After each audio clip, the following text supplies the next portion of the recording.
তো যাই হোক, এদিকে আমরা চলে এসেছি এখন এনজিপি স্টেশনে। আর দাদাদের যেহেতু বিকালবেলায় বাস ছিল, একটু তাড়াতাড়ি আসা হয়েছে। আর আমাদের কিন্তু ট্রেন রয়েছে রাত্রি 11:30টার সময়, বন্দে ভারত। এতক্ষণ তো শুধু শুধু স্টেশনে বসে থাকা যাবে না, তাই আমরা ওয়েটিং লাউঞ্জে গিয়ে ওয়েট করছিলাম। তো মাঝে একবার বেরিয়েছিলাম খাবারটা আনতে যাওয়ার জন্য। আর ঘন্টার পর ঘন্টা শুধু শুধু লাউঞ্জে বসে থাকা সত্যিই একটা বিরক্তিকর, মানে আমার তো খুবই বিরক্ত লাগছিল। মনে হচ্ছিল কখন এখান থেকে বেরিয়ে ট্রেনে চাপবো, তারপর বাড়ি যাব। তো যাই হোক, খাওয়া দাওয়া করার পর আমরা এখন ওয়েট করছিলাম কখন ট্রেন আসবে। আর এখানে এত আরশোলার অত্যাচার আর নেওয়া যাচ্ছিল না, মানে চারিদিকে স্টেশনে পুরো আরশোলা কিলবিল করছে, আর ব্যাগে ট্যাগে যেখানে পাচ্ছে সেখানেই উঠে যাচ্ছে।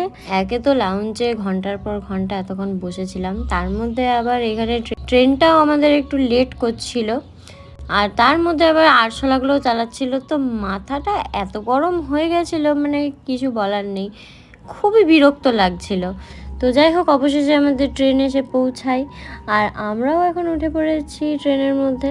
আর রাত্রিবেলায় ট্রেনে আর কী দেখাবো, ওঠার পর কিছুক্ষণ একটু বসেছিলাম, তো তারপর ঘুমানোর জন্য আমার বিছানাটাও রেডি করে নিলাম। আর এই সিটগুলো এত ছোট, আমার পা তো বেরিয়ে যাচ্ছিলো, আমি ঠিকঠাক করে ঘুমাতেও পারিনি। তো যেটুকু আর কি ঘুম হয়েছে, এক ঘুমে সকাল। আর তারপর ওদেরই কমপ্লিমেন্টারি এই যে সকালবেলায় চা, তার সাথে কেক বিস্কুট দিয়েছিল, সেটাও খেয়ে নিলাম।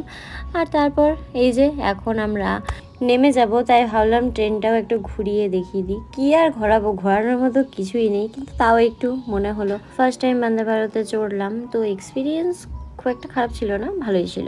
আমাদের ট্রেনটা একটু লেট করেছিল ঠিকই, কিন্তু আমাদের টাইমে আগেই পৌঁছে দিয়েছে। তো এই যে আমাদের লাগেজ টাগেজ সমস্ত কিছু রেডি করা হয়ে গেছে।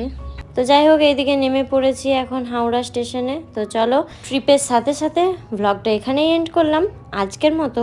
টাটা।